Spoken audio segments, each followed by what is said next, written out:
ಹೂವ ಹರದ ತಿರಗಾಡಿ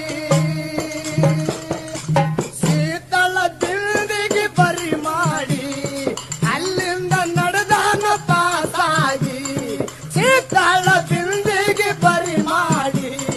ಅಲ್ಲಿಂದ ನಡೆದಾನ ಪಾಸಾಗಿ ಬಂದ ಎಲ್ಲಿಗೆ ಹೋದರೆ ಬಂದ ನಿತ್ತಾನ ಊರಿಗೆ ಅಲ್ಲಿಂದ ಮಾಳಪ್ಪ ಒಳಗೋಗಿ ಹರಿತರ